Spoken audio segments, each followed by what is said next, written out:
And here is the Vegan's Almanac for today, the 30th of January. January 30th is Hug a Jicama Day. Jicama is a sweet tuber that originated in Mexico and Central America, where it has been cultivated for over 3,000 years. There is evidence that jicama cultivation was part of the ancient Mayan and Aztec cultures. Jicama is rich in complex carbohydrates, low in sugar, and a good source of fiber. Jicama is an excellent source of vitamins and minerals, including folate, magnesium, potassium, and manganese. It contains significant levels of vitamins B1, B2, B5, B6, B9, and E, as well as iron, zinc, copper, calcium, and phosphorus. 1 cup of jicama also contains about 20% of your daily requirement of vitamin C, which is a potent antioxidant that is highly beneficial to the body. Jicama's flesh is crunchy and juicy and tastes like an apple, but not as sweet. It is said to have a nutty flavor.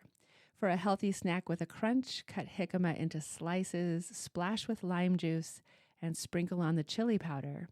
You can also incorporate the raw slices in a slaw or salad, or combine them with a stir fry. Today is the birthday of Dexter Scott King, born on this day in 1961. Dexter Scott King was an American civil and animal rights activist and author, the second son of civil rights leaders Martin Luther King Jr. and Coretta Scott King. Dexter Scott King, just 7 years old when his father was murdered, became a vegan from the example of the late comedian and human rights activist Dick Gregory. Dexter persuaded his mother, Coretta, to go vegan in 1995. She said veganism was the next logical extension of Martin Luther King Jr.'s philosophy of nonviolence. Dexter Scott King, who said, "Veganism has given me a higher level of awareness and spirituality." Today is also the birthday of Heather Nicholson. Born on this day in 1967, Heather Nicholson is a British animal rights activist. Nicholson became involved in the animal rights movement when she was 26 after attending a demonstration at Swansea Airport to protest against live animal exports. During a similar demonstration at Coventry Airport, she met her husband, Greg Avery, also an animal rights activist. She joined Avery to found Consort Beagles, a campaign against Consort, a company that bred beagles for laboratories, which closed 10 months later. Nicholson and Avery co-founded a subsequent campaign, Save the Hillgrove Cats, which saw the closure 2 years later of Hillgrove Farm near Oxford, which bred laboratory cats. Nicholson set up Stop Huntington Animal Cruelty, or SHAC, to close Huntington Life Sciences.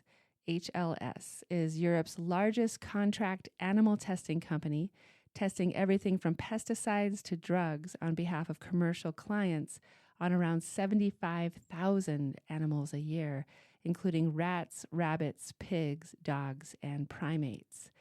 The company was saved when the British government provided it with financial backing after the UK's major banks severed ties with it as a result of the campaign.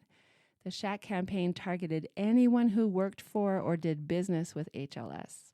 In January 2009, after pleading not guilty at Winchester Crown Court, Nicholson was jailed for 11 years for conspiracy to blackmail during the SHAC campaign.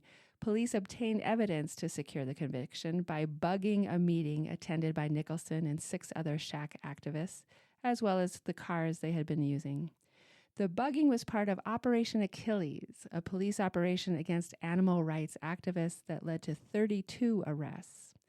270 companies severed ties with HLS as a result of the campaign.